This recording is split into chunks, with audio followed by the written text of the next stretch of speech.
આભાર ઋષિકેશભાઈ સર. આપણને મધ્યકાલીન સાહિત્ય પરંપરાથી ખૂબ સરસ રીતે અવગત કરાવ્યા અને હવે આજે આપણે જેમને માણવાના છીએ એવા ડૉક્ટર પિયુષ ચાવડા, જેમનો વિષય છે બનાસની ગઝલ પરંપરા. ગઝલ જેમને પ્રિય છે ને ગઝલને જેઓ પ્રિય છે એવા ઉત્સાહી યુવા ગઝલકાર ડૉક્ટર પિયુષ ચાવડા આપ શ્રી હાલમાં શ્રી અને શ્રીમતી પી.કે. કોટાવાલા આર્ટ્સ કોલેજ પાટણ ખાતે ગુજરાતી વિષયમાં આસિસ્ટન્ટ પ્રોફેસર તરીકે કાર્યરત છો. આપની ઉચ્ચ કક્ષાની શૈક્ષણિક લાયકાત સાથે આપણે કેટલીય નેટ, સ્લેટ અને જેઆરએફ જેવી સ્પર્ધાત્મક પરીક્ષાઓમાં પણ આપ નિપુણ રહ્યા છો. આપે 2 વાર પીએચડી કર્યું છે. નીતિન વડગામા જેવા સાહિત્યકાર પાસે ગઝલ વિષય લઈને અને ઉષા ઉપાધ્યાય જેવા સુજ્ઞ સાહિત્યકાર પાસે આપે અછાંદસ કવિતા પર આપનું પીએચડી પૂર્ણ કર્યું છે. હાલમાં હેમચંદ્રાચાર્ય ઉત્તર ગુજરાત યુનિવર્સિટીમાં પીએચડીના માર્ગદર્શક તરીકે આપ કાર્યરત છો.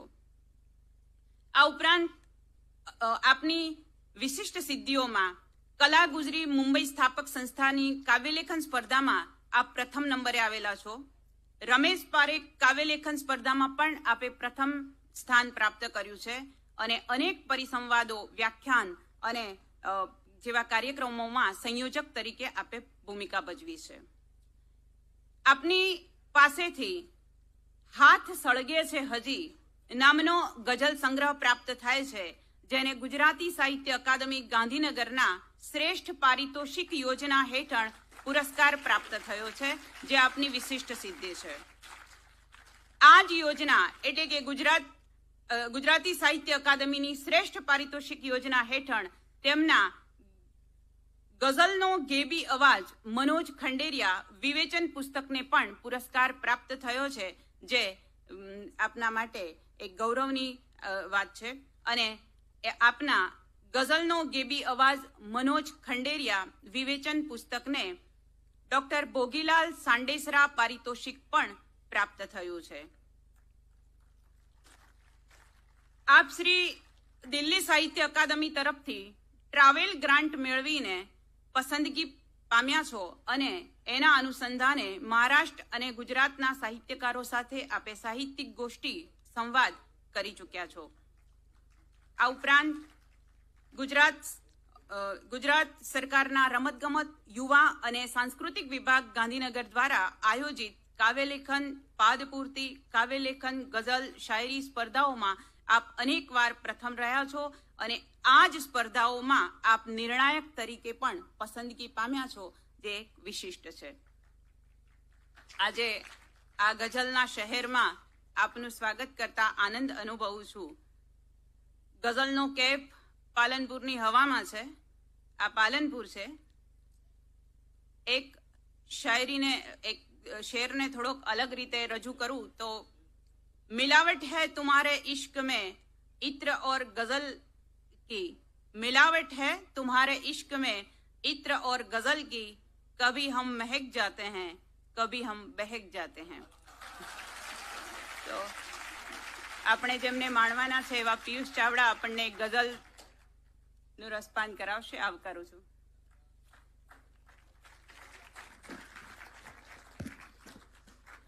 સૌપ્રથમ તો તમને બધાને ધન્યવાદ, કારણ કે વિદ્વાન વક્તાઓનું નાટ્ય અને મધ્યકાલીન સાહિત્યને ઝીલવું એ સુજ્ઞ ભાવકો સિવાય અને જ્યારે મોટી સંખ્યામાં વિદ્યાર્થીઓ છે અને એ આ ઝીલે અને તાળીઓ પાડે ત્યારે ખૂબ આનંદ થાય. જીવન સળગે છે ફૂલોનું, પડી છે શૂન્ય એ કોને. જીવન સળગે છે ફૂલોનું, પડી છે શૂન્ય એ કોને. ચમનમાં આવનારા સૌ વિહરવાને જ આવે છે. તો આ શેર ઉપર તો ઘણા સંચાલકોએ દાદ મેળવી છે. સાહેબ, પરિચય છે મંદિરમાં દેવોને મારો અને મસ્જિદોમાં ખુદા ઓળખે છે. નથી મારું વ્યક્તિત્વ છાનું કોઈથી, તમારા પ્રતાપે બધા ઓળખે છે. આ ગઝલના શેર છે શૂન્ય પાલનપુરીના. આ નગરીની વાત જે સભાગૃહમાં આપણે બેઠા છીએ, પ્રહલાદન દેવ, જેની વાત બંને વક્તાઓએ કરી એટલે વિશેષ ન કરતા, આ નગરીનો સ્થાપક જ જો કવિ અને નાટ્યકાર હોય તો પછી આ પાલનપુરની દરેક ગલીમાંથી ગઝલકાર ન પાકે તો જ નવાય. તમે વિચારો, કલિકાલ સર્વજ્ઞ એવા હેમચંદ્રાચાર્ય પોતાનું તપ લઈને પાટણમાં બેઠા હોય અને આવા નાટ્યકાર ને કવિ પોતાની સંસ્કૃતિ અને કલાને જીવતી રાખવાની મશાલ લઈને અહીંયા બેઠા હોય તો એ વખતનું સાંસ્કૃતિક અને સાહિત્યિક વાતાવરણ વારસો કેવો હશે તમે કલ્પના કરો. તો મારે વાત કરવી છે આ ભૂમિની, કે જે આ ભૂમિમાં ઉત્તમ ગઝલકારો થયા છે. આમ તો બનાસની ગઝલ પરંપરાની વાત કરવાની થાય તો શૂન્ય પાલનપુરી, સૈફ પાલનપુરી, ઓજસ પાલનપુરી, અમર પાલનપુરી, મુસાફિર પાલનપુરીથી લઈ અને પછીના સેશનમાં કમલભાઈ બેઠા છે કમલ પાલનપુરી સુધી જે આખી યાત્રા છે એ બધી મારે તમને આલેખવાની થાય. પરંતુ ખૂબ ઓછા સમયમાં આ 6 પડાવ 5 પડાવ, આજે 5 કવિઓના નામ હું બોલ્યો એના જીવન વિશે થોડી માહિતી. અને ખાસ સાહેબ વિદ્યાર્થીઓ બેઠા છે એટલે મને સંબોધીને કેવું ગમશે કે આ એવા કવિઓ છે જે હું શેર બોલ્યો ને તમે તાળીઓ પાડો છો, પણ એના જીવનમાં જ્યારે એને તકલીફ પડી હતી ત્યારે એની પીઠ થાબડવા વાળા એને બહુ ઓછા મળ્યા હતા. તો આ પીડામાંથી એ જો અહીંયા સુધી પહોંચી શકતા હોય તો જીવનમાં કે ભણવામાં કે ક્યાંય પણ તકલીફ આવે તો એ પીડામાંથી પણ એ ઉત્સવ જો તમે મનાવી જાણો તો આ મને લાગે છે કે આ સર્જકોનું જીવન અને એના કવન વિશે થોડી હું વાત કરીશ તો એ સાર્થક થશે. આ સંસ્થાએ પ્રકાશ કોઠારી જેવા ઉત્તમ સેક્સોલોજીસ્ટ આપ્યા છે, અજય કોઠારી જેવા નાસામાં પ્રતિનિધિત્વ કરે છે, રિહાન મહેતા જેવા બાળ તરણવીર મળ્યા છે, જાવેદ મિયાદાદ જેવા ક્રિકેટર મળ્યા છે, અને એક બાજુ ગદ્યમાં જુઓ તો ચંદ્રકાંત બક્ષી જેવા સમર્થ વ્યક્તિ આપણને મળ્યા છે.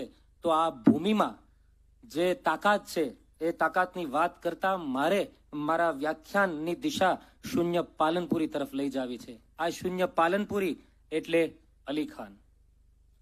એમના સર્જનથી આપણે પરિચિત છીએ. શૂન્યનું સર્જન, શૂન્યનું વિસર્જન, શૂન્યની સ્મૃતિ, શૂન્યનો વૈભવ, ઘણી બધી આ લાંબી યાદી છે અને તમે જાણો છો એટલે એમાં નથી પડતો. પણ આ સર્જક માત્ર 4 વર્ષના હતા ત્યારે એના પિતા ઉસ્માન ખાન મૃત્યુ પામે છે અને નની બીબી એમની માતા એ અમદાવાદ નજીક એ લીલાપુરમાં છે એમનો આ જન્મ છે ને એ હિજરત કરી અને એ અહીં આ નગરીમાં પોતાના ભાઈને એટલે કે અલી ખાન નાનકડા પોતાના મામાને આશરે ઉછેરવા આવે છે. એ એમના માતા મદ્રેસામાં જઈ અને બાળકોને ઉર્દુ શીખવે, પાનની કરંડિયામાં એ આ સર્જક અને માતા એ પાન વેચવા જાય, એ બીડી વાળી અને પોતાનો વ્યવસાય કરે. પરંતુ ખુમારી એટલી કે કોઈ પાસે જઈ અને એ પોતાનો હાથ લાંબો કરતા નથી. શકીલ કાદરી સરસ એક જગ્યાએ નોંધે છે સાહેબ કે ખાંડાના ખણખણાટ, બંદૂકોના ધણધણાટ, ઘોડાઓના હણહણાટની સાથે જમીન જાગીરદારીનો રણઝણાટ જે ખાનદાની પરંપરા હોય એમાં રુજુ હૃદયની વ્યક્તિ જન્મે અને એ પાછી કવિ હોય એ ખુદાની રહેમત સિવાય બીજું શું હોય. અલી ખાન માતાની આંગળી પકડી અને મામાને આશરે આવે છે અને જે સંઘર્ષ એ જુએ છે એ જાણે અજાણે એમની કવિતામાં આવે છે. બીજું વાત એ કહેવાની કે પિતૃપક્ષ કરતા માતૃપક્ષે આ કલા અને સંસ્કૃતિનો વારસો એને વિશેષ મળ્યો છે. એની માસી, 3 માસીઓ એ સંગીત અને હાર્મોનિયમની જાણકાર, ઉર્દુ, અરબી, ફારસી આ ભાષાના જાણકાર. તો એમની સાથે એ ઘણા બધા કવિતાનો લય એમની પાસેથી ઘૂંટે છે. અલી ખાનના મામા એ ભજન ગાયક, એ વખતે રેડિયોમાં એનો દબદબો અને એ મંચ ગજવતા. તો આ તમે જુઓ આખોય પરિવેશ આ સર્જકને ઘડે છે. એ 3જા ધોરણમાં હતા ત્યારે તો અત્યારના 3જા ધોરણના છોકરાઓ વોટ્સઅપ, ફેસબુક ખોલતા, માતા પિતાના પાસવર્ડ ખોલી અને વોટ્સઅપ ખોલતા થઈ જાય. આ એ તબક્કો છે જ્યારે એ 3જા ધોરણમાં ભણતો એ છોકરો છે એ જોડકણા જેવું કંઈક લખતો થઈ જાય છે. વિચારો તમે કેટલી એનામાં આ સૂઝ એને લોહીમાં વણાઈ ગઈ છે. 1939માં એ મેટ્રિક થાય છે. ખાસ એના વિશે મારે જે કહેવાનું હોય તો એક લીટીમાં વધારે કહી શકાય કે ગુજરાતી જીવન રીતિ, બોલી, એની અસ્મિતા આ વગેરેને જો ગઝલમાં વણી અને ગઝલને એ એક નવી ઊંચાઈ ઉપર લઈ જાય છે. રૂમાની ઉપનામથી એણે પ્રારંભની ગઝલો લખી છે એની પાછળ એ પાલનપુરી ન લખતા પછી એમણે રમ્ઝ ઉપનામથી એક ગઝલ લખી છે અને ખાસ અઝલ ઉપનામથી એમણે ઘણી ગઝલો લખીને પાછળ એ પાલનપુરી લખતા થયા. એક ડીસાની ઘટના સાહેબ મને અત્યારે યાદ કરવી ગમશે કે નવાબઝાદા ડીસા ખાતે હરિમંજિલમાં બેઠા હતા અને એમની સાથે ચર્ચા થાય છે અને એ સાહેબજાદા ચિંતા વ્યક્ત કરે છે કે પાલનપુરની ધરતી પર એવો કોઈ સાહિત્યકાર કે એવો વ્યક્તિ નથી પાક્યો કે જે વિશ્વના ફલક ઉપર આપણને નામ ના અપાવે. ત્યારે આ અલી ખાનને એ આપણા શૂન્ય પાલનપુરીને આ વાત અડી જાય છે અને એ ત્યારથી પોતાના નામ પાછળ પાલનપુરી લખવાની શરૂઆત કરે છે. શહીદાયુગીન ગઝલકારોની પેઢી પછી જે આ પેઢી ઉછરી છે અને આખી ગુજરાતી ગઝલની પરંપરાને આમ જોઈએ તો દયારામની સાહેબે વાત કરી મધ્યકાળથી, તો દયારામની ગઝલગંધી રચનાઓથી લઈ શહીદા અને છેક આજના અનુગાંધી પછી આધુનિક અને અનુઆધુનિક યુગ સુધી જે ગઝલ વિસ્તરી છે એ માં એક મહત્વના પડાવમાં આ બધા સર્જકો જે મારે વાત કરવી છે આવે છે. મરીઝ વિશે સાહેબ કહેવાય છે કે 19મા વર્ષે એમણે ગઝલ લખવાની શરૂઆત કરી, તો આ વ્યક્તિ જેની હું વાત કરું છું એનાથી 2 ડગલા આગળ છે. એ 14મા વર્ષે ગઝલ લખવાની શરૂઆત કરે છે અને ગુપ્ત સાધના કરે છે. એટલે આજકાલના ફેસબુકના કવિઓની જેમ કાચું પાચું લખાઈને ફેસબુકમાં રીલ બનાવીને મૂકવાની અને તાલાવેલી નથી. એ વખતે તો રીલ ને એવું હતું નહીં, છતાં એ અજ્ઞાતવાસમાં રહી અને ગઝલ સર્જન કરે અને 16મા વર્ષે જાહેર થાય. અને સાહેબ 16મા વર્ષે જાહેર થાય અને કાયદેસર ઉહાપો મચી જાય કે 16 વર્ષનો છોકરો આવી નકશીક છંદની જાળવણી કરીને ગઝલ કઈ રીતે લખી શકે. પણ એને ક્યાં ખબર હતી કે નની બીબીનો પરિશ્રમ એની આ ગઝલની સાધનામાં એને ઉપયોગી થયો. તમને નવાઈ લાગશે કે આજે સાહિત્યકારો છે એ પ્રપંચ ને પોતાને થયેલા અન્યાયની વાત કરે છે, તો સાહિત્યમાં રાજકારણ અને સાહિત્યમાં થતા અન્યાય એ આજકાલની વાત નથી. એ આ જે સર્જક છે, એક ઘટના એવી પણ મારા વાંચવામાં આવી કે આ જે સર્જક છે એ જ્યારે મુશાયરાના મંચ પર અહીંયા દાખલા તરીકે મુશાયરો એને વાત કરતા હોય તો અમુક ગઝલકાર પોતાનો શર્ટ કાઢી અને માઇકની ઊંધા આમ ફરી અને વિરોધ કરે. તો આ પરિસ્થિતિનો પણ એમણે સામનો કરેલો. રતિલાલ અનિલ જેવા જે ગઝલકાર છે એ આવા ઘટનાના સાક્ષી પણ બન્યા છે. હવે જીવન વિશે તો તમે ઘણું બધું જાણો છો અને તમને રસ પડે એ માટે થોડા, આમ તો 5 ગઝલકાર વિશે વાત કરવી તો ઘણો સમય જાય, પણ ઓછા સમયમાં મારે થોડા શેરનું આચમન આ બનાસના તીરે મારે આ બનાસના જે ગઝલ છે એનું આચમન તમને કરાવવું છે. તો એક જગ્યાએ લખે છે કે મોતની સાથે જીવનની અવિરામ લડતને શું કહેવું, મોતની સાથે જીવનની અવિરામ લડતને શું કહેવું, શ્વાસે શ્વાસે ખેલાતા આ પાણીપતને શું કહેવું. કેવી આમ પાણીપતના મેદાનની યુદ્ધની વાત એ ગઝલમાં વણી લે છે. તો એક જગ્યાએ કહે છે કે સત્ય અને સુંદરની સાથે શિવ નજરમાં રાખે છે, ઝેર જગતનું પીવાની પણ હામ જીગરમાં રાખે છે, કેવો ઐક્ય વિધાતા છે મુજ દેશ જમાના શું સમજે, સર્પ મયુરને મૂષક જે એક જ ઘરમાં રાખે છે. તો આપણી આ જે ધાર્મિક પરંપરા છે એને પણ પોતાની ગઝલમાં એ ગૂંથી લે છે. અને ઉત્તમ નઝમકાર પણ ખરા. એ મેઘાણી જેવી રાષ્ટ્રભક્તિ એની નઝમમાં જોવા મળે છે. તો એક જગ્યાએ કહે છે કે ક્યાં ગયા એ ગાંડીવો ને એ ગદાઓ ક્યાં ગઈ, ક્યાં ગયા એ ગાંડીવો ને એ ગદાઓ ક્યાં ગઈ, શંખનાદે થનગને એ વીરતાઓ ક્યાં ગઈ, આંખ ના ફૂટે કુદ્રષ્ટિ માત પર કરનારની, ગીદડા ભરખે ભુજાઓ આબરૂ હરનારની.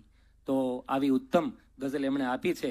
ઉમર ખયામની જે રૂબાઈઓ છે એનો અનુવાદ ઘણા બધા સર્જકોએ વિવેચકોએ કર્યો છે, પરંતુ આ સર્જકે જે પોતાનું કામણ એ અનુવાદમાં કર્યું છે એ કંઈક અલગ જ છે. ત્યાર પછીના જે સર્જક છે એની વાત મારે કરવી છે. આપણો બીજો પડાવ એટલે કે સૈફ પાલનપુરી, જેને આપણે સૈફુદ્દીન ગુલામ અલી ખારાવાલા તરીકે ઓળખીએ છીએ. આમ એમનું જન્મભૂમિ પાલનપુર પણ મૃત્યુ સુધી એની કર્મભૂમિ એ મુંબઈ રહી છે. છતાં પણ જ્યારે એ મુંબઈમાં વેકેશન પડે ત્યારે આ ગલી એને બોલાવતી હોય એમ એ અહીંયા દોડીને આવી જતા. તેમના જે પૂર્વજો છે એ પાલનપુરથી આવેલા થોડા દૂરના ખારા નામના ગામમાંથી એ ગધેડા પર મીઠું લાવી અને વેચે, એટલે ખારાવાલા તરીકે ઓળખાણા.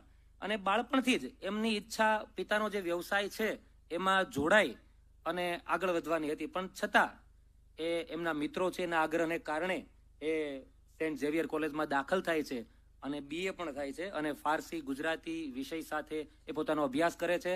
અને એ વખતે બાદરાયણ અને ઝાલા સાહેબ જેવા જે વિદ્વતજન્ય એને ગુરુજનો મળ્યા એની મિશ્રામાં એ પોતાની કલમને વધારે ધાર આપતા જાય છે. કારવાને ઝેવિયર નામનું જે ઉર્દુ મેગેઝિન હતું કોલેજ કાળમાં એમની પ્રથમ રચના એમાં છપાઈ છે. ખાસ કેવા સર્જકો સાથે તમે રહો છો મિત્રો વિદ્યાર્થીઓ છે એટલે કેવું ગમશે કે તમારું સર્કલ શું છે એના આધારે તમારું વ્યક્તિત્વ ઘડાતું હોય છે. તો શૂન્ય પાલનપુરી અને અબ્દુલ્લાભાઈ મલેકની સાથે એમને સાહિત્યની ગોષ્ઠી સતત થતી અને એ પોતાની કલમની ધાર એ રીતે વધારતા ગયા. એક મહેફિલમાં બેઠા હતા શૂન્ય પાલનપુરી ને સૈફ પાલનપુરી.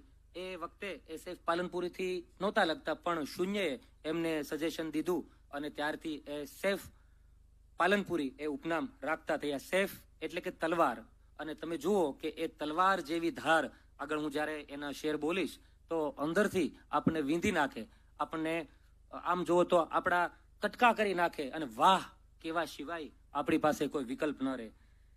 બીજું, શૈદા તેમના પિતાના પણ મિત્ર હતા, એટલે દુકાને એ આવે અને એની સાથે ગોષ્ઠી થાય.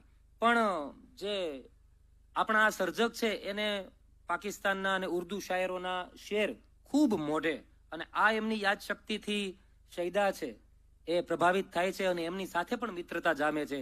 અને એ દુકાન પર બેઠા બેઠા એમણે ભારતીયથી લઈ અને પાકિસ્તાની કેટલા બધા શાયરો છે એની ચર્ચા કરી અને આ રીતે એનો કલાપિંડ ઘડાતો જાય છે. પછી તો શૈદા સાહેબ એમને મુંબઈ લઈ જાય છે અને પછી મુશાયરા ગજવતા થઈ જાય છે. અને એ વખત સુરત એટલે તરન્નુમમાં ગઝલ, એ વખતે ગઝલ છે એ ગાયને તરન્નુમમાં રજૂ કરવાનો ચાલ હતો. અને એ મંચ પર જે ગઝલકારો પોતાની ગઝલ રજૂ કરતા તો એ વખતે એ એક ધમધમતું કેન્દ્ર હતું. જ્યારે અમરભાઈની વાત આવશે ત્યારે એમણે સપ્તર્ષિ નામની સંસ્થા સ્થાપી. એ વખતે હું વિશેષથી વાત કરું, પણ અહીં સુરતનો ઉલ્લેખ આ રીતે આપણે જોઈએ. મરીઝ, ઘાયલ, બેકાર, જલનમાત્રી, રતિલાલ અનિલ જેવા દિગ્ગજો જે ગઝલકારો છે જેને ગઝલમાં પોતાનું આમ અમર સ્થાન પ્રાપ્ત કર્યું છે, એવા ગઝલકારો એક હરોળમાં બેઠા હોય ત્યારે સંચાલન તો આપણા કવિનું જ હોય. વિચારો એમને કેટલી બધી યાદ શક્તિ છે. શૈદા જ્યારે એના પર આફરીન થઈ ગયા હોય તો એ જેવી તેવી અસ્તિત્વ ન જ હોય આપણે સમજી શકીએ. ખાલી કલ્પના કરો એ સમય કેવો હશે. અમદાવાદનું એક એલિસ બ્રિજ વિસ્તારમાં સાહેબ એક ભવ્ય મુશાયરો, અને એ મુશાયરામાં કેટલાક તોફાની તત્વોએ નક્કી કર્યું અને સંચાલન આપણા કવિનું હતું, અને નક્કી કર્યું કે આપણે મુશાયરો સફળ થવા જ નથી દેવો. જેવા શેર બોલે એટલે કિકિયારીઓને હેરાન કરવાના પ્રયત્ન ચાલુ કરી દે ને એ કોઈ સાંભળવા જ તૈયાર નહીં. જ્યારે આપણા કવિનો વારો આવે અને બે મુક્તક એ બોલે છે અને આખી ભીડ જે આવા તત્વો હતા એને વશ થઈ જાય છે અને ફરીથી પેલા જે શાયરો હતા એને પ્રેમપૂર્વક સાંભળવા માટે મજબૂર કરી દે છે. આવા સફળ સંચાલક હતા. તેઓ સારા પત્રકાર પણ હતા. એ જન્મભૂમિ અને પ્રવાસી જેવા એ જે સાપ્તાહિક હતો એમાં પણ એને સેવા આપી છે. 25 ઉપરાંત નવલકથા પણ લખી છે. એ પાછું પણ એનો અલગ છે, પરંતુ આપણે ગઝલની વાત કરવી છે. જીવનમાં આવેલી પીડા, ભીસ, હતાશા, મેં જે આરંભે વાત કરી, એ બધા જ જે આ તત્વો છે જે જીવનને વેરવિખેર કરી નાખે. સામાન્ય માણસ હોય તો આપઘાત કરવા સિવાય એની પાસે કોઈ વિકલ્પ જ ન બચે. એમાંથી આ સર્જક છે એ ઘડાય છે અને પોતાની કલમમાં નવું જોમ પૂરે છે. મનર ઉદાસે તેમની ગઝલ અને નઝમને ગાય, અને આપણને ખબર છે કે એમની જે નઝમ છે હિચકો ને એ બધી આપણે એમાં નથી પડતો, પણ એ સાહેબનું પણ, ઋષિકેશભાઈનું પણ એક સરસ સંપાદન આ કવિનું મળે છે આપણને. તો એની અંદર પણ આ વિગતે વાત છે, ક્યારેક એમાંથી સમય લઈને પસાર થવા જેવું છે. ઘણા દિવસો પછી બારી એક કાગડો આવ્યો, ઘણા દિવસો પછી બારી એક કાગડો આવ્યો ને કહી ગયો કે હવે કોઈ આવનાર નથી. કેવી આમ વાત સહજ રીતે કહી દે. આમાં તમે વિચારો, કાગડો ને બારી ને ઘણા દિવસ, કાંઈ નવો શબ્દ છે આમાં? કોઈ ઉર્દુ કે અંગ્રેજી કે ફારસી શબ્દ છે? પણ આ શબ્દો આપણે રોજબરોજ કેટલી વાર બોલતા હશું. રમેશ પારેખે કે કાગડો મરી ગયો, એ જુદો કાગડો આવે પાછો. તો આ શબ્દોની આગળ પાછળ ગોઠવીની એવી અર્થછાયા ઊભી કરી દે કે ઘણા દિવસો પછી બારી એક કાગડો આવ્યો અને કહી ગયો કે હવે કોઈ આવનાર નથી. આખી આ ભાંગી પડતી આપણી સંસ્કૃતિની વાત કેવી એક જ લસર કે આખું ચિત્ર ઊભું કરી દે છે. એક મુક્તક છે, જીવી રહ્યો છું કિંતુ જીવન લાગતું નથી, એવું મરી ગયું છે કે મન લાગતું નથી, લાગે છે મારી લાશને ઓઢી લીધી છે મેં, દુઃખ આવે છે તો એનું વજન લાગતું નથી. આ સર્જકની કલમ જુઓ તમે તો એક જગ્યાએ કહે છે કે હોય કડવાશ ભલે ઘૂંટ ભરી તો લઈએ, હોય કડવાશ ભલે ઘૂંટ ભરી તો લઈએ, આંસુઓ માફ કરો સહેજ હસી તો લઈએ, કાલ જે નામ લઈ આંખ થવાની જ છે બંધ, આજ એ નામ લઈ સહેજ જીવી તો લઈએ.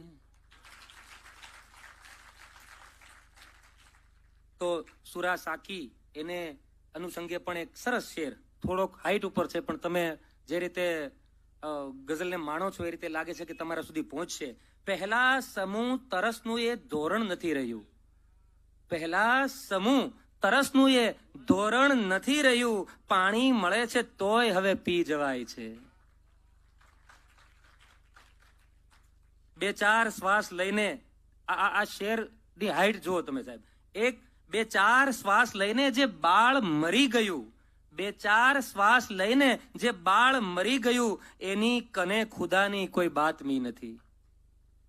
આ ક્યાંક એક કેવું આ સંવેદન એને અડી ગયું હશે તો આવો શેર એ જન્માવે છે. તો કટાક્ષ પણ એવો જ કરે છે કે જો હો દેખાવ પૂરતો તો કદી એ પ્યાર ના લેવો, ન ગુણા લોકની વચ્ચે કદી અવતાર ના લેવો, છે ઘણા એવા કે જેઓ યુગને પલટાવી ગયા, પણ બહુ ઓછા છે જેઓ પ્રેમમાં ફાવી ગયા.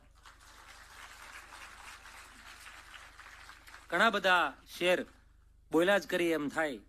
ખુશ્બુમાં ખીલેલા ફૂલ હતા, ઉર્મીમાં ડૂબેલા જામ હતા, શું આંસુ નો ભૂતકાળ હતો, શું આંસુ ના પણ નામ હતા, જીવનની સમી સાંજે મારી જખમોની યાદી જોવી હતી, બહુ ઓછા પાના જોઈ શક્યો, બહુ અંગત નામ હતા, થોડાક ખુલાસા કરવા હતા, થોડીક શિકાયત કરવી હતી, ઓ મોજ જરા રોકાય જજે, બે ચાર મને પણ કામ હતા. તો આવા સર્જક એટલે સૈફ પાલનપુરી, એમની નઝમ એ વિશે પણ વિગતે વાત થઈ શકે, પરંતુ વધારે સમય ન લેતા મારે આગળનો પડાવ એટલે કે ઓજસ પાલનપુરીની ગઝલોને મૂલવવી છે. મોટા મિયા અલી મિયા સૈયદ એમનું પૂરું નામ. આ સર્જક બધાને ખબર જ હશે. આ સર્જકનું નામ લઈ એટલે પેલો શેર યાદ આવે. કયો શેર હશે? કોણ કહે છે? માય વાહ વાહ સાહેબ વાહ. મારી હસ્તી મારી પાછળ એ રીતે વિસરાઈ ગઈ, મારી હસ્તી મારી પાછળ એ રીતે વિસરાઈ ગઈ, આંગળી જળમાંથી નીકળીને જગા પુરાઈ ગઈ. વિશ્વ વિખ્યાત પાલનપુરી ફોટોગ્રાફર સૈયદ સાહેબના સગ્ગા ભત્રીજા દાદા લાલમિયા સૈયદ પણ નવાબી સમયમાં લાલ ઉપનામથી ઉર્દુ ગઝલ લખતા, અને કુલ્લિયાતે લાલ નામે એમને ઉર્દુ સંગ્રહ પણ આપ્યો. જો આ વારસો જો આમનામ નથી આવતું, આ ક્યાંથી આપણને આનો તાળો મળે. આર્થિક ખૂબ ગરીબી, દેહ પતળો અને સદાય રોગિષ્ટ રહેતું શરીર, પરંતુ એની કવિતા સાંભળો તો કોઈ એવી કલ્પના ન કરી શકે કે આ શુક્લકડી દેહનો માલિક આવું ઉત્તમ લખતો હશે. મરીઝ જેવા મરીઝ એવું કહે છે, એ વિધાન મને ટાંકવું ગમશે કે ગુજરાતનો હોનહાર ગઝલકાર પાલનપુર પાસેના ગુજરાતનો હોનહાર ગઝલકાર પાલનપુર પાસેના લાલાવાડાના બગીચામાં તૈયાર થઈ રહ્યો છે. આ મરીઝ સાહેબનું એમણે એના વિશે કરેલું વિધાન, અને આપણે આજે સાક્ષી છીએ આ વિધાન કેટલું સાચું પડ્યું છે. પાલનપુરની કુમાર શાળામાં એ પ્રાથમિક શિક્ષણ લે છે. મીર ગાલિબ જીગર મુરાદાબાદી જેવા ઘણા બધા ઉર્દુ શાયરોને પચાવે છે. ઉર્દુ રચના એ ફરોગ એટલે કે પ્રકાશ એનો અર્થ થાય, ઉપનામથી એ લખતા થાય છે. અને શૂન્યના પણ એ શિષ્ય હતા. શૂન્યની જેમ જ એ ગઝલમાં ચુસ્તના આગ્રહી હતા. જીવનની પાછલી વયમાં એ પાલનપુરના જૂના ડાયરામાં આવેલા એક મકાનનો ઓટલો એટલે એમની ગઝલનું ચર્ચાનું સ્થાન. એ ઓટલા પર સાહિત્ય રસિક મિત્રો મળે, અને બહુ દુઃખદ ઘટના, એ ઓટલા સાથે સારા સંભારણા પણ છે અને ખરાબ સંભારણા પણ છે. એ ઓટલા પર એ એક રાત્રે સૂતા હોય છે, અને સર્પદંશ થતા એ આ ફાની દુનિયા છોડીને જતા રહે છે. એ એક કમનસીબી છે આપણા માટે. અને ઓજસ નામનો એમનો એક મરણોત્તર સંગ્રહ એટલે એમના મૃત્યુ બાદ આપણને મળે છે. હરીન્દ્ર દવે એક જગ્યાએ કહે છે કે 1960ની આસપાસ કોણ કહે છે કે એવા ઉત્તમ ગઝલકારો નથી થયા. એક જગ્યાએ એ લખે છે કે મારે તમને એવા નામ આપવા છે કે જે 1960ની આસપાસમાં લખતા ગઝલમાં એક આગવું મુકામ લઈને આવ્યા છે, અને એમાં એ થોડા ગઝલકારોના નામ મૂકે છે ને એમાં પહેલું નામ આપણા આ ઓજસ પાલનપુરીનું ચિંતા. એ શેર પેલો મેં જે વાત કરી, સાહેબે કીધું કે મારી હસ્તી મારી પાછળ એ રીતે વિચરાઈ ગઈ, આંગળી જળમાંથી નીકળી તો જગા પુરાઈ ગઈ. આ શેર ટાંકી અને હરીન્દ્રભાઈ પણ એમની કલાની કદર કરે છે. એમની ગઝલમાં ચિંતન પણ સરસ રીતે આવે છે. ન તો એ ઝેર માગે છે કે ના તલવાર માગે છે, ન તો એ ઝેર માગે છે ન તો એ તલવાર માગે છે. તમે ઝીલશો તો ગમશે મને, જો તમને યાદ હોય તો સાહેબે જેમ હોકારો દીધો તો મજા આવશે. ન તો એ ઝેર માગે છે કે ના તલવાર માગે છે, અમોને મારવા દુનિયા અમારો પ્યાર માગે છે. આ કવિનો આક્રોશ કેવો! સવાર સાંજ એની ઉપર તો કવિ રદીફ કાફિયાન, ઉલા મિશ્રાન, સાની મિશ્રાન આ બધું ગોઠવી અને આજનો શાયર કવિતા તો બનાવી દે, પરંતુ આ સવાર અને આ સાંજ સામે પણ વાંધો તો આ કવિ જ ઉપાડી શકે. ગમતી નથી હંમેશની આ સાંજ સવારો, ગમતી નથી હંમેશની આ સાંજ સવારો, ચાહું છું કે બદલાય હવે કાળનો ધારો. ક્યાં સુધીની વાત! એ ઈશ્વરને પણ જો ચેલેન્જ આપે તો એ આપણો આ કવિ. તમારા રૂપની ચર્ચાઓ તો વાટે ને ઘાટે છે, તમારા રૂપની ચર્ચા તો વાટે ને ઘાટે છે, તમારું રૂપ કિંતુ કોણ જાણે કોના માટે છે. તો એક તરફ એ મૃત્યુને લગતા ચિંતન, આધ્યાત્મિકતાની ટોચ પર જઈને શેર લખે, તો એક તરફ આ શૃંગાર તમારા જેવા યુવા દિલને પણ સ્પર્શી શકે એવા શેર પણ લખે. તો એની હાઈટ કેટલી હશે! કોઈને પણ મારે શી પૈગામ દેવાની જરૂર, કોઈને પણ મારે શી પૈગામ દેવાની જરૂર, ફૂલની ખુશ્બુ સ્વયં પહોંચી વળે છે દૂર દૂર.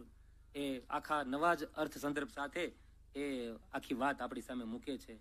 તો આ શેર તો તમને ખબર જ છે કે હું ક્યાં કહું છું આપની હા હોવી જોઈએ, પણ ના કહો છો એમાં યથા હોવી જોઈએ. કોણ કહે છે આજની યુવા પેઢીને કવિતા અને સાહિત્યમાં રસ નથી? ગમે તેવો તેજસ્વી હોવા છતાં પણ, અંતિમ શેર મૂકી અને બીજા પડાવ તરફ જઈશું આપણે. ગમે તેવો તેજસ્વી હોવા છતાં પણ નથી યાદ રહેતો ખરેલો સિતારો, મને એમ લાગે છે મારા પછી પણ નહીં આવે કોઈને મારા વિચારો. આ મૃત્યુની વાતને પણ કેટલી સહજતાથી આ સર્જક મૂકી દે છે. હવે 10 મિનિટમાં મારે છેલ્લા 2 પડા. અમર પાલનપુરી, પ્રવીણ મણિલાલ મહેતા. અમર પાલનપુરી જેને એ નામથી આપણે ઓળખીએ છીએ, પિતા મણિલાલ ને માતા તારાબેન. 9 વર્ષની ઉંમરે આ સર્જક છે એ પિતાની છત્રછાયા ગુમાવી દે છે.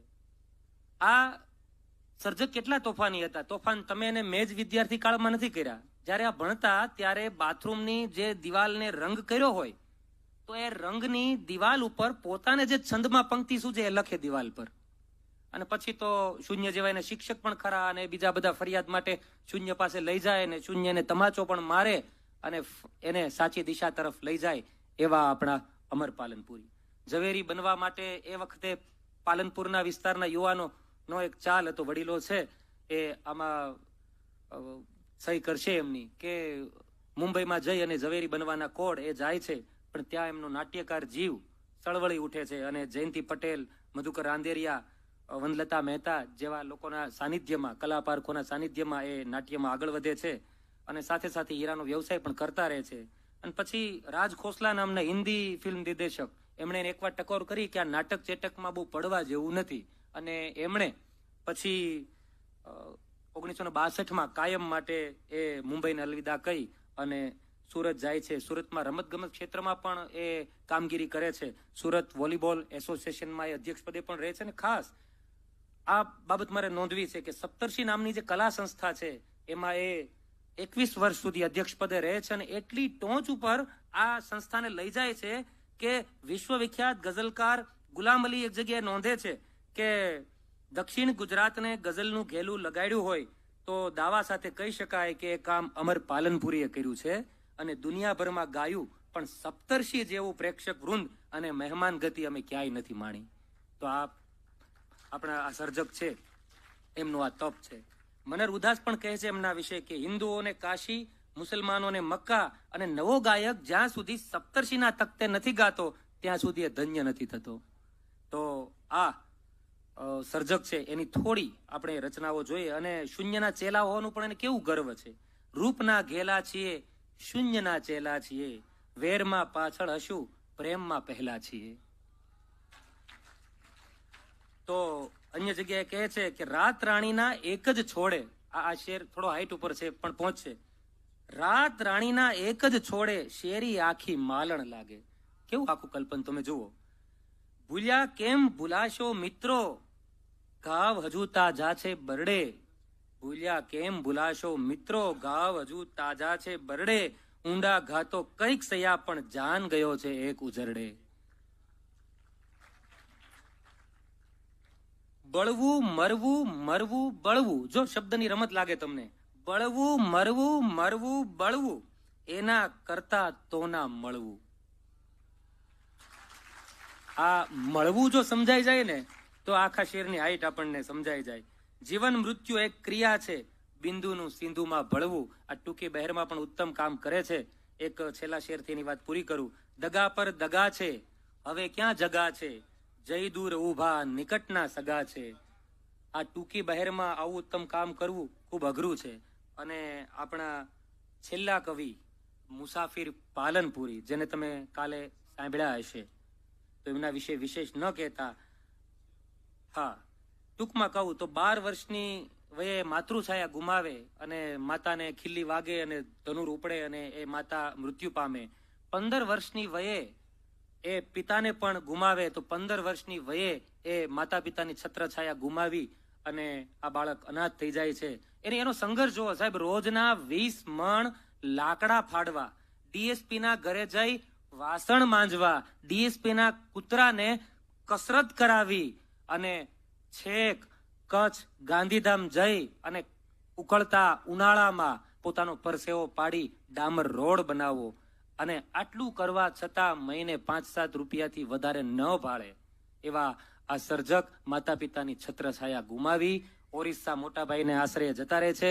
અને ત્યાં એક આ કુમળો જીવ જેમ અજાણ્યા ટાપુ પર મૂકી દેવામાં આવે, સાહેબે સરસ વાત કરી છે એમના પુસ્તકમાં, તો એ મૂંઝાય છે અને અચાનક એને એની માં યાદ આવે અને એક શેર એમનો હું તમને કહું. 16 વર્ષની વયે એમણે શેર લખો.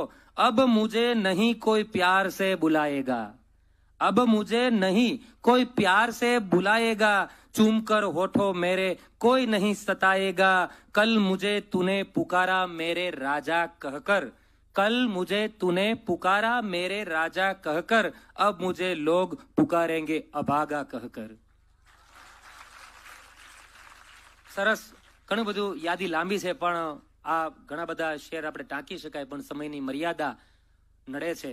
અને તમારા જેવા ગઝલ રસિકોનો ઉત્સાહ હોય તો મારે વિવેક જાળવો ખૂબ અઘરો થઈ જાય, પણ હું વિવેક જાળવીશ. એમની નઝમ અને ખાસ પાલનપુરી બોલીમાં એનું જે વિશેષ પ્રદાન છે, ખાસ લશ્કર ખાન, એ વાત મારે નોંધવી ગમશે કે લશ્કર ખાન આ પાલનપુરી બોલીના ભીષ્મ પિતામાં, અરે એ પણ પેલા નની બીબીની જે વાત કરી ને આપણે એ કુળના, એ વારસના, તો એ પાલનપુરી બોલીમાં શું કહે છે જો કે લાગી હે આ કિસકી હાયો, ગુટકે ખાતી હો ગઈ માયો, ભૂંડ બી લાજ મરે હે દેખો, ઉકેળે ફીંદે હે ગાયો. તો આવી સરસ વાત કરે છે. અને આ આખી પરંપરાના જે વાહકો છે, યુગ, સફર, અગમ, રજની, પંથી, મૌલિક, આતિશ, કમલ, પ્રીત, ઇશ્ક, પાલનપુરી સુધી આ પરંપરા લંબાણી છે. મંથન ડીસાકર થી લઈને પરબત નાઈ, પ્રશાંત કેદાર જાદવ, વિકી ત્રિવેદી, રાહુલ શ્રીમાળી, રાહુલ તુરી, આરબી રાઠોડ, કિશોર પટેલ, જયેશ પ્રજાપતિ, અનવર જુનેજા, ઇસ્માઇલ સુમરા સુધી આજના નવ લોહિયા સર્જક સુધી આ આખી બનાસની પરંપરા વિસ્તરી છે. અંતે ગુજરાત સાહિત્ય અકાદમી અને આયોજકે મને આ પાલનપુરી ગઝલ ઘરાના અને બનાસની ગઝલ વિશે વાત કરવાનો અને તમારા જેવા ગઝલ ચાહકો વચ્ચે રૂબરૂ કરવાનો આ અવસર મને સાંપડ્યો એ બદલ અને તમે પ્રેમથી આ સેશન સ્વીકાર્યું એનો આનંદ છે. અસ્તુ. જય હિન્દ.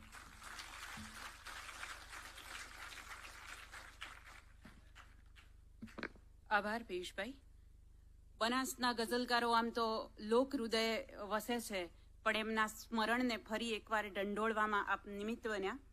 બનાસની અને સમગ્ર સભાગૃહના શ્રોતાઓ વતી હું આભારી છું. આમ તો ગઝલ જેવા હૃદયસ્પર્શી અને સંવેદનશીલ સાહિત્ય પ્રકારની રચના માટે જે વાતાવરણ જોઈએ, આપણે આજના આધુનિક યુગની વ્યસ્તતા વચ્ચે પણ આ લખાય છે એ જ બતાવે છે. શૂન્ય પાલનપુરીનો એક શેર છે, શાંત હો આકાશ તો ઉડે પતંગો શૂન્ય, શાંત હો આકાશ તો ઉડે પતંગો બેશુમાર શૂન્ય, કિંતુ આંધિયોમાં પણ ચગે એ જિંદગી છે. તો આજના માહોલમાં પણ આ હૃદયસ્પર્શી ગઝલ સાહિત્ય પ્રકાર એની કદાચ ટોચ ઉપર છે અને યુવાનોનો અને તમામનું પ્રિય છે. આપે ગઝલમાં, બનાસની ગઝલમાં વિવિધ વિષયોને જે વણી લીધા છે એનાથી સરસ અમને અવગત કરાવ્યા. એ સાથે જ આ બનાસની ધરતીના અમૂલ્ય રત્નો શૂન્ય પાલનપુરી, શેફ પાલનપુરી, અમર પાલનપુરીથી માંડી મુસાફિર પાલનપુરીને એમની ગઝલોથી આપે અવગત કરાવ્યા. આપનો ખૂબ ખૂબ આભાર. અને અંતે આ સત્ર 5માં આપ માનનીય ડોક્ટર ગિરીશભાઈ ઠાકર સર, માનનીય ઋષિકેશભાઈ રાવલ સર અને ડોક્ટર પિયુષ ચાવડા આપ ઉપસ્થિત રહી આપના જ્ઞાનથી અમને અવગત કરાવ્યા. ધન્યવાદ, આભાર. આ સાથે આપ સત્ર 5 પૂર્ણ જાહેર થાય છે અને વિરામ બાદ 3 વાગે લોક સાહિત્યની સરવાણીમાં શ્રી અરવિંદ બારોટ સાથે પુનઃ મળીએ છીએ. આભાર. અસ્તુ. ગુજરાત સાહિત્ય અકાદમીનો હું આભારી છું કે મને અહીંયા સંચાલક તરીકે તક આપી. આપનો આભાર.